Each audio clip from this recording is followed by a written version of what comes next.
Hey guys, it's me again, Zoe, and if you're new here, welcome to my channel. I'm a medical student studying in the beautiful tropics of the Philippines. So for this video, I'm going to do a video that has been highly requested. I've seen so many comments, I've been messaged many times, and here it is finally. So in this video, I'm going to be talking about some tips that I have for you when you are going to take the DCAT or college entrance exams. Why am I talking like this?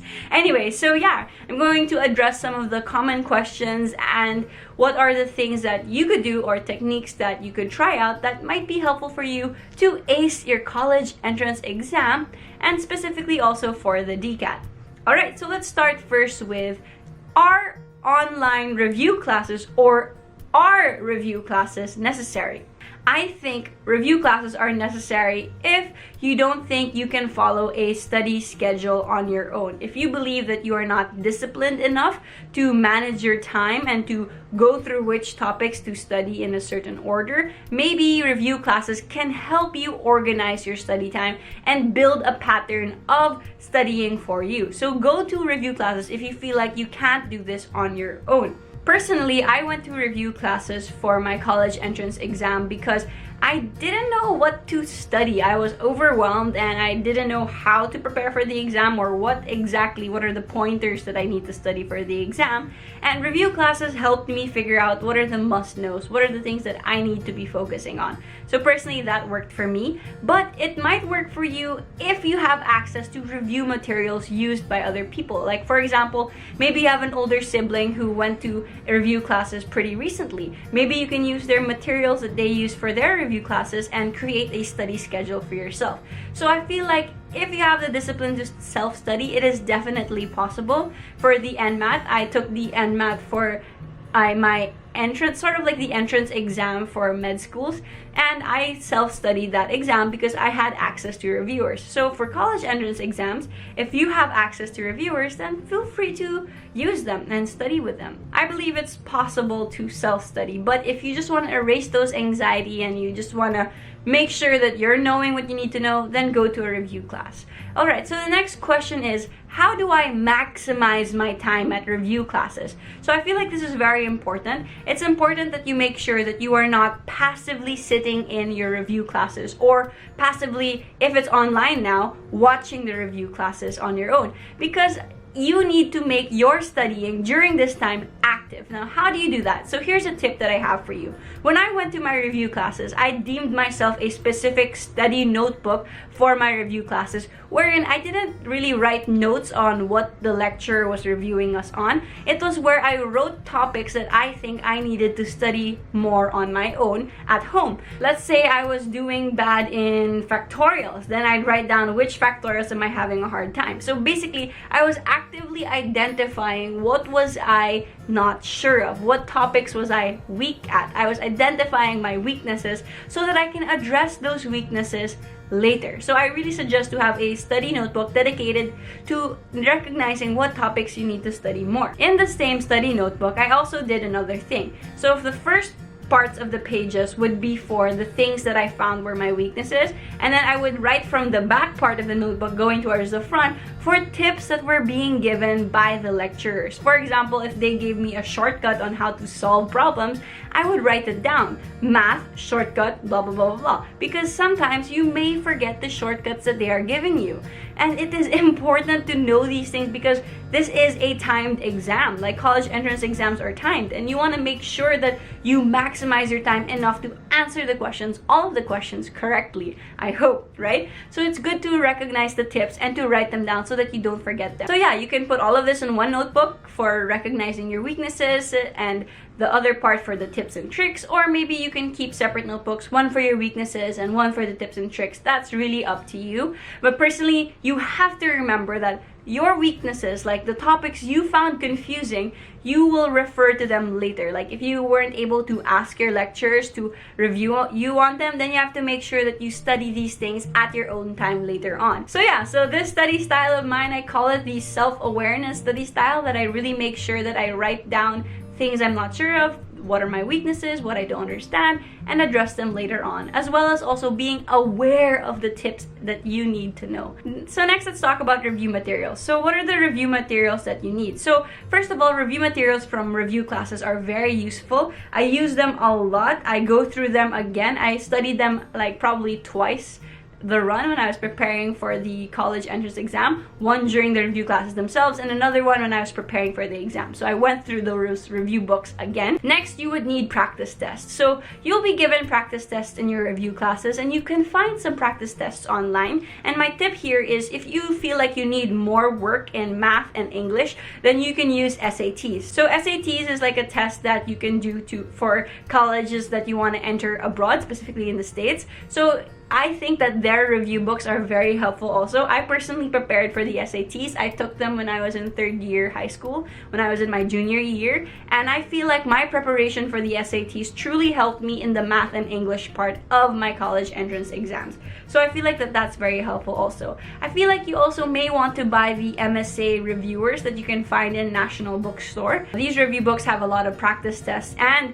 they even have the rationalizations why an answer is correct or why it is wrong. So it's also very important that you try to have access to those. Also, YouTube videos, it's very helpful to, whenever you have your list already of your weaknesses, you can try out Khan Academy and all of these other amazing references that are available on YouTube to just study the things that you don't understand. Next is your high school notebooks. This is why it's very important to invest in your notebooks while you're in high school already, to make sure that you're writing notes that you can refer to when you are preparing yourselves for college. And I really made sure that my notebooks will have my tips already on how I solve those problems. If you want to know more about note-taking skills that I use, then I have another video to link in my description box. So now let's move on to the other practical aspects of things that you can do. So how do you maximize using practice tests? So first of all, I feel like when you have practice materials like the MSA review books or even the review books that you get from your review classes,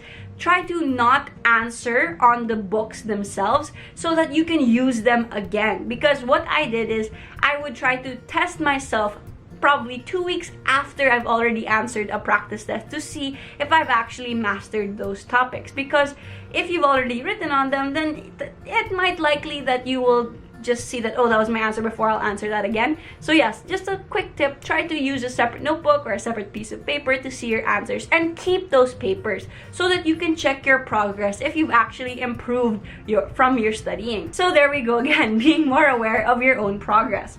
So the next thing is, when you go through these practice questions and you've had mistakes, you have to try to understand the principles of these questions. Why did you make a mistake? Is it because you're having a hard time in the formula? You don't memorize the formula? Then that means I have to memorize the formula. Or what is this question? What is the principle behind this question? What are they trying to make sure that I memorize? For example, in physics, you're like, oh, maybe this question is trying to test my understanding on the laws of motion. So if I see a question like this again, what if it's rephrased? Do I still understand that topic? This is how I approach questions, kasi like I really make sure that if I see this question again and the choices are different, or maybe they're asking a different type of question with the same topic, I know how to recognize that, and I'll prepare myself for those type of questions that may appear. And you can do that by just really dissecting the questions that they give you in practice tests, because most of the time practice test questions are like a guide, or like they're not gonna ask the same thing, of course, in the real exams themselves, but it can be similar because you can't really change knowledge. It's the same thing. It's just repackaged in a different ways. The questions are just repackaged. So that's really important. Try to understand the principle behind questions so that you know what topics you need to master.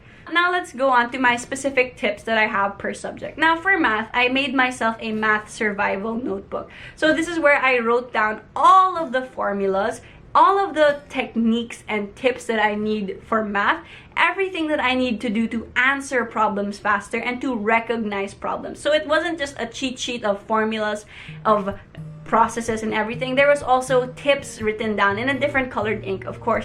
Like I'd write black for everything that I must know and pink for the tips on how to make things faster. Like for example, based on factorials, like I'd show the process of solving, I'd show the solution, and then I'd write it in words like step 1, find this. Step 2, check this. Step 3, check the units. Step 4, I would really give myself a step-by-step basis. Yes, that's taxing and you might say it takes too much time, but you might forget how to solve. And if you've already seen this, how you solved it before, and you've explained it, it's also another way of teaching. And they say if you teach, you're able to absorb information more. But the only thing you're teaching is this notebook. So that's, I don't know, it's like a technique also that I use.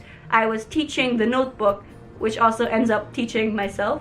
I don't know, I'm rambling. Anyway, so yeah, that's what I did for math. I created a math survival notebook for everything that I needed to know, or every kind of problem that I need to know for the college entrance exam. So yeah, and you can do that as guided by the review books that you have. Then you write it down, what are the topics that you need, or you Google what are the topics you need, and then that will be very helpful for you. Sadly, I don't have access anymore to this math survival notebook. I lent this to a friend and I don't know if they ever returned it, but yeah, hopefully I can contact them and maybe share it to you guys, but I don't know. Anyway, so now let's move on to English. So I feel like the important thing to practice for English, besides using the SAT books that I mentioned before, is to try to practice already reading essays. So reading essays online can be very helpful for you, so that you can also practice your reading comprehension, and it can also practice how to write essays also. So it's important. Essay writing is something important for college. So make sure that you really know how to write a proper introduction with your hook and everything, the body and conclusion. So that's pretty important. So make sure you know how to write essays. People will be very impressed if you can write a good essay.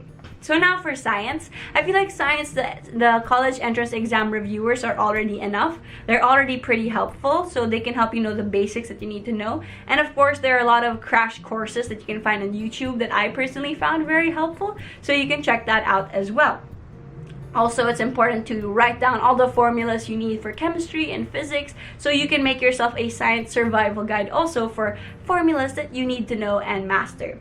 So now let's go to the abstract part of the exam. So those are the figures and everything. Personally, I took them for granted, and I feel like you shouldn't take them for granted. You should still practice them. Like for example, in all of those practice books that you have, there's always the abstract part. Take time to take them seriously as well, because they still factor into your score into the exam. So yes, still take the practice tests for the abstract part, because you're not gonna lose anything from practicing. So you need to schedule your time also, that you're recognizing that this is the time you spent for your review classes, but I will also make time to self-study stuff that I learned from the review classes, or to focus on my weaknesses that I recognized during my review classes. So self-study is important. And it's also important for you to schedule your practice testing time. Try to simulate an exam. Like give yourself like maybe on a Saturday, like I would try to go through Saturday, like I would go through all the subjects and time myself as if it was a real exam, so that I can practice. And the more practice is always better. I feel like I say this all the time in my channel. The more practice you have, the more you can prepare your brain for that kind of stimulus when you're actually in the situation already. So now let's say that the entrance exam is already there. I feel like it's important to start preparing a month before your exam already, to make sure that your study grind is serious. So you go through all of your notes, you go through the practice tests again, and you make sure that you've really absorbed it. So what did I do 1 month before the exam? So I kept doing practice tests all the time. I timed myself, I simulated the exam, and I digested the questions like I mentioned earlier. It's really important to specifically also recognize your mistakes, so that again, you can add it to your weakness notebooks and you can address those mistakes in your later time or during your self-study time. So now I also went through my high school notebooks. That's why I say they're important. I read through them again. So first I read through my entrance exam reviewers that were given by review classes. Then I went through my notebook, the weakness notebook, to recognize my weaknesses and to see if I've turned them into strengths, and if I've already addressed all of the topics that I found I didn't understand. So I did that. After checking that, I say, okay, I addressed all my weakness. The next thing I went through was through my high school notebooks. I went through my high school notebooks to study again, just to recognize again, what do I need to learn? What do I master? Did I master physics? Did I master chemistry part already, reading through my high school notebook? So what do I do now? I go through SAT practice exams for the math part and the English part. So I went through that. Then the next thing I do is 2 weeks before the exam, I also increased the number of study hours that I spend preparing for it. 1 month before, I'd only study probably 1 to 2 hours every other day, and then 4 hours on the weekends. But then 2 weeks before, I increased the study hours. I made it 2 to 3 hours on every other day on the weekdays, and probably 4 hours on a Saturday and 4 hours on a Sunday to prepare myself for the exam, since it's already in 2 weeks. So yeah, I don't know if this has been helpful, but this is personally what I did. I feel like I was rambling or talking too fast. I'm so sorry, but if you made it this far, thank you so much for watching, and I wish you the best of luck. I hope you are able to enter the school that you've always wanted to go to, and if ever, receive the scholarship that you so deserve. So yes, lastly, the important thing is to always believe in yourself and to change the way you perceive stress. Allow that stress to motivate you and inspire you instead of making you go through panic. So yeah, thank you so much, and I hope you have a great day. If you're still here, please like and subscribe, and yeah, bye!